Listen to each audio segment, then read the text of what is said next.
Violon, c'est l'histoire d'un homme qui a rendez-vous quasi tous les jours de ses 27 ans jusqu'à sa mort avec une thérapeute. Il fait des tests, discute avec elle, mais jamais il ne se souviendra d'elle ni de son prénom. À chaque fois qu'il ouvre la porte, il se retrouve face à une inconnue. Cet homme, c'est le patient HM. Et si t'as l'impression que ta mémoire te fait défaut, que tu oublies tout, eh bien sache que cet homme a été scruté par pas moins de 100 neuroscientifiques pour ses problèmes de mémoire.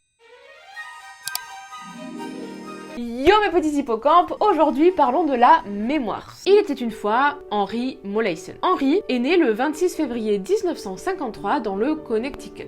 Mais pas du tout. Il est né le 26 février 1926. Il se passait quoi à cette époque? En 1926, il y avait quoi? Il y a eu le prix Nobel de la paix attribué au français Briand. Je ne sais pas qui tu es, monsieur. Maintenant vous le savez. Moi aussi. Donc tout va bien, le petit Henry grandit et à 7 ans, il prend son petit vélo, il roule et bim, il tombe sur le sol, fêlure du crâne. Voilà. Alors oui, avec un casque t'as l'air con, mais il y a un grand sage qui a dit « Vaut mieux avoir l'air con 5 minutes qu'une fêlure au crâne ». Évidemment que c'est moi, vous savez que je suis la sagesse incarnée. Donc suite à cette fêlure, notre petit Henry commence à faire des crises, à faire des malaises, à convulser, à perdre le contrôle. Comme la petite Charlotte Fidji, notre petit Henry commence à faire de l'épilepsie. Sauf que son épilepsie n'est pas soignable. C'est-à-dire que quand il prend des médicaments, rien n'y fait. Alors oui, il aurait pu tenter le CBD, mais à cette époque, c'était pas connu. Ça se soigne pas, et les années passent, et ça devient de pire en pire, et il a du mal du coup à avoir une vie, à prendre ses études, etc. Et à 27 ans, il se dit, fuck, je suis plutôt un beau gosse, moi je veux une vie, enfin il se dit pas ça, mais t'as compris, il en a marre. Il se dit, je vais tenter le tout pour le tout, et je vais me faire opérer. Sauf que, en 1953, on est moyen chaud sur le cerveau. Surtout qu'il y avait juste à peine Atkinson et Shiffrin qui avaient sorti les trucs de mémoire à court terme, mémoire à long terme, etc. Mais c'était encore très flou. Et puis aussi à cette époque, ils pratiquaient beaucoup la lobotomie pour les maladies psychiatriques. Parce que pour eux, à l'époque, le cerveau c'était homogène, c'était un bloc. Shutter Island est un très bon film. Donc Henry décide d'aller voir le docteur William Scottville. Il lui explique son problème et vu qu'il est réputé le docteur pour être un peu fifou et tenter des expériences, il lui dit bah voilà, moi je fais de l'épilepsie, etc. J'ai besoin d'aide. Et là, le docteur Scottville il se dit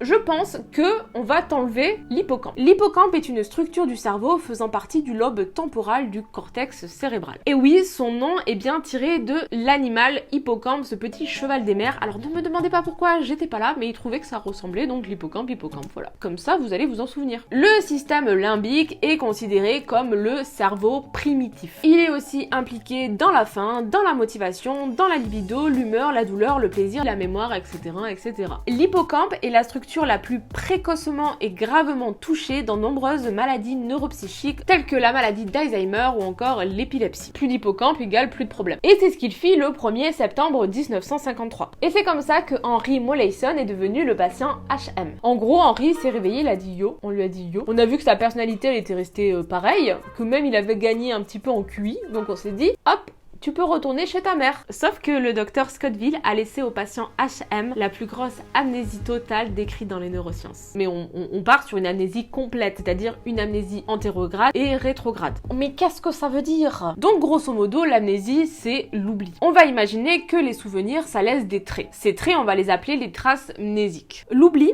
c'est la perte d'une partie, donc d'un bout de trait, ou de toute l'information, c'est-à-dire du trait en entier. Soit dû à un déficit d'accès à la trace mnésique, c'est-à-dire que la trace est toujours présente mais on n'y arrive pas à y accéder, ou à l'indisponibilité de cette trace mnésique, c'est-à-dire que le trait est totalement effacé donc on ne peut plus y accéder. Plus de traits, plus de souvenirs. Sauf que, il y a plusieurs formes d'amnésie, notamment du coup l'amnésie antérograde et rétrograde. L'amnésie antérograde, c'est donc l'incapacité sélective d'établir et de maintenir des traces mnésiques nouvelles suite à une affection cérébrale. C'est une amnésie qui touche donc les capacités d'apprentissage. Donc soit votre cerveau, ce que vous avez en gris c'est les traces mnésiques que vous avez dû passer, mais aujourd'hui c'est aujourd'hui et vous apprenez de nouvelles choses. Donc de nouvelles choses c'est des nouveaux traits, sauf que vu que vous avez une amnésie antérograde, ces nouveaux traits s'effacent au fur et à mesure. Du coup c'est la grosse merde et vous ne pouvez plus apprendre quoi que ce soit. Et ensuite donc il y a l'amnésie rétrograde, c'est la perte ou l'altération d'informations acquises préalablement à un épisode pathologique. Soit votre cerveau qui a ces traits gris, c'est-à-dire ces anciens souvenirs qui vont s'effacer au fur et à mesure. C'est-à-dire que vous allez plus savoir le nom de votre chien, de votre chat,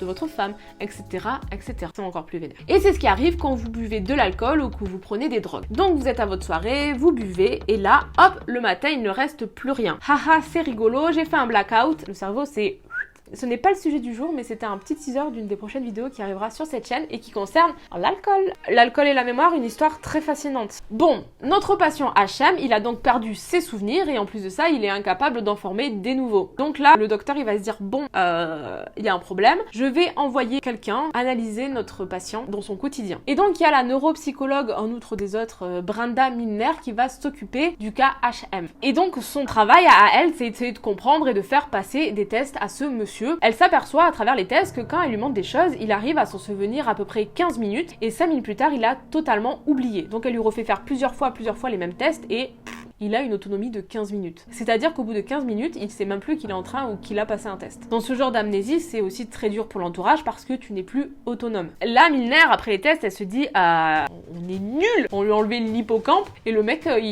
comme je vous ai dit plus tôt, pour les neuroscientifiques, le cerveau était monolithique. Genre un bloc, et là, clairement, ça ne collait pas avec ce qu'ils pensaient du cerveau. Donc, en outre d'enfin comprendre ce que c'était la mémoire à long terme, à court terme, etc., ils se sont dit, donc ils ont compris qu'il y avait différentes mémoires et que ça se stockait dans différentes parties du cerveau, notamment avec encodage, stockage et récupération. Pour faire simple et vous expliquer comment ça se passe dans le cerveau, on va prendre un principe de boîte. Moi, personnellement, c'est comme ça que je m'en souviens le mieux. En gros, pour se souvenir de notre trait, il faut qu'il passe dans différentes boîtes. Donc imagine que ce trait, c'est le parfum de ton crush. Du coup, quand tu sens pour la première fois le parfum de ton crush, tes neurones vont s'activer et danser le cha-cha-cha pour créer un nouveau souvenir grâce à vos sens et en l'occurrence votre émotion puisque vous kiffez votre crush évidemment. Donc tout ça, ça va être dans la boîte numéro 1 qui s'appelle donc la mémoire de travail ou la mémoire à court terme. C'est environ une demi-seconde à 10 minutes. Puis pour que ce souvenir soit stocké, donc ce trait soit stocké dans la boîte numéro 2, il va passer par ce qu'on appelle le circuit de Papez. Et dans ce circuit incroyable de Mario Kart, on retrouve l'hippocampe.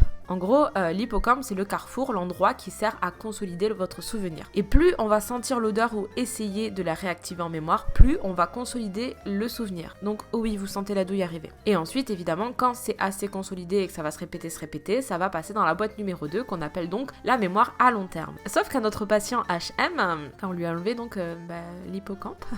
Voilà. Donc, grosso modo, l'hippocampe, c'est un peu comme un pont pour aller d'un point A à un point B. Sauf que comme on lui a enlevé le petit pont, il peut plus aller au point B. Donc, il ne peut rien stocker, en fait. Enfin, je veux dire, lui, il voit un truc, il s'en souvient 15 minutes et c'est fini. Et là, déjà, mon taux de fascination pour le cerveau est un level maximum, mais c'est pas fini. Le plus incroyable dans tout ça, c'est qu'elle lui a fait faire le fameux test de l'étoile, donc c'est-à-dire vous faites dessiner un patient avec un miroir en face et le patient doit le refaire. Donc notre patient HM, il dessine une première fois, il s'en sort pas trop mal, mais évidemment quand il a fini son dessin, il a totalement oublié qu'il a dessiné, mais ils lui refont faire une deuxième fois, une troisième fois, une quatrième fois, et pour lui c'est toujours des premières fois. Sauf que, fur et à mesure qu'il dessine, il s'améliore. C'est-à-dire que son dernier dessin est bien mieux que son premier dessin, alors que pour lui c'est toujours le premier dessin. Alors là ils se sont dit waouh, on tient un truc, mémoire déclarative et mémoire procédurale. C'est-à-dire que la mémoire déclarative c'est les noms, les dates, etc. Et la mémoire procédurale c'est la mémoire du savoir-faire. C'est-à-dire que lui consciemment il ne se souvenait de rien, mais que ses centres moteurs qui n'ont pas été du tout touchés par l'opération, eux se souvenaient, sans que lui se souvienne qu'il se souvient. Et oui, gros plot twist de ouf, parce qu'il pensait qu'on pouvait caler d'un point A à un point B, alors qu'en fait il y avait un B' et un autre endroit pour passer et accéder à cette mémoire à long terme.